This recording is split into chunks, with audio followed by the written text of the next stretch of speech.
My friend, this is Weezer's Sweater Song, Come Undone. There are a lot of really fun chords in there, and they're not too hard to play. Now, you can play this melodically, or you could just play it in chord form. We're going to show you both ways. If you dig what I do, thumbs up, subscribe, put something cool in the comment section.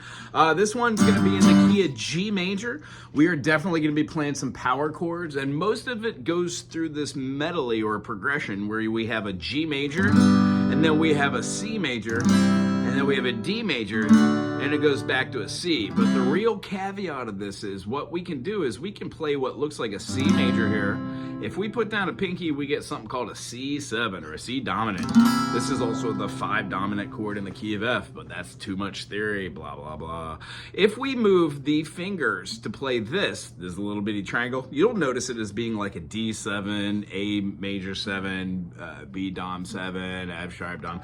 What we can do is we can play this right here, and it gives us a C7. And what I like to do is put my pinky up top to get that high note. Now, this stands as a rule of thumb or a rule of pinky. You can keep that pinky in the air if you don't want to, if you don't have to. The idea is if you float above here and you have a stable foundation, these chords will just pop out. So if you put a first finger on the second fret of the D and you get an E note, and then you have a secondary finger playing this E here, you get these two really weird functioning sounds.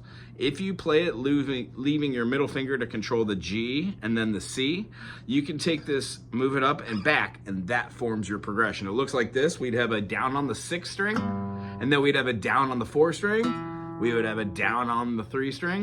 We'd have a down on the 2 string to release that weird tension between that, and then we would move just the single middle finger and play that 3rd fret and get the C note and do the same strings, except now you have 5, 4, 3, 2.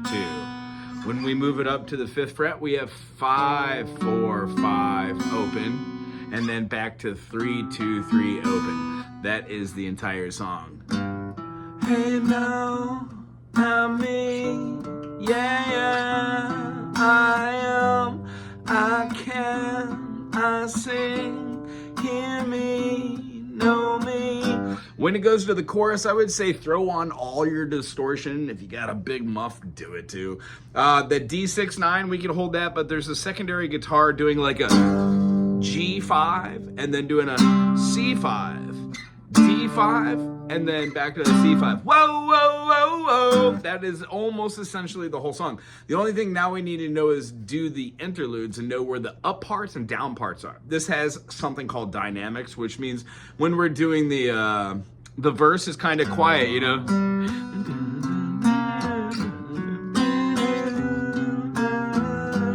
I don't know the words.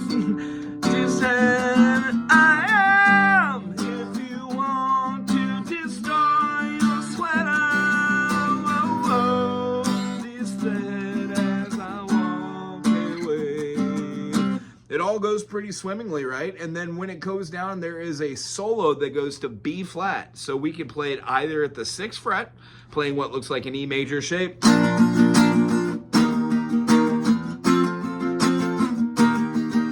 What we've done is we've taken the progression of the song, which is considered a 1-4-5, G, C, D, and then we've moved it all the way up a minor 3rd. So we went from the 3rd fret, past the 4th, past the 5th, right to the 6th fret.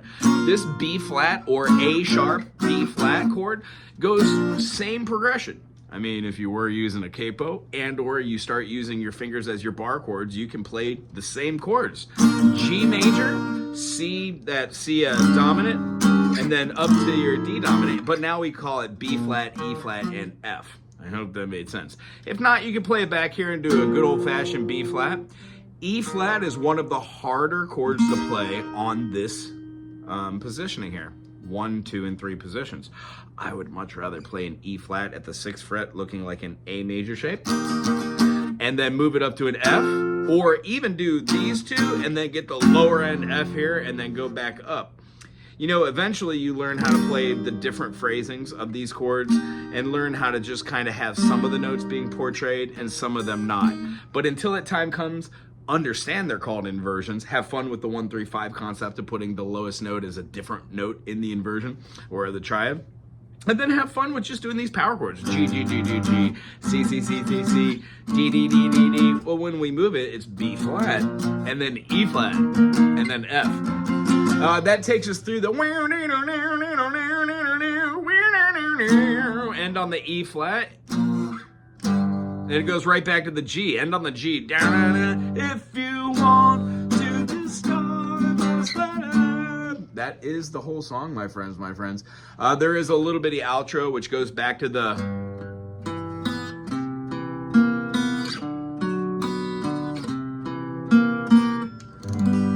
I think it ends on a major chord, but I'm not sure. I assume since it's grunge, it would end just on the 5 chord because most grunge was played with just power chords, not determining major or minor with that median. Hey, if you had fun today as much as I did, subscribe, put something cool in the comment section. I hope this song is one of the songs that lasts forever. I remember when this album came out, and I enjoyed every note of it. Aloha to you.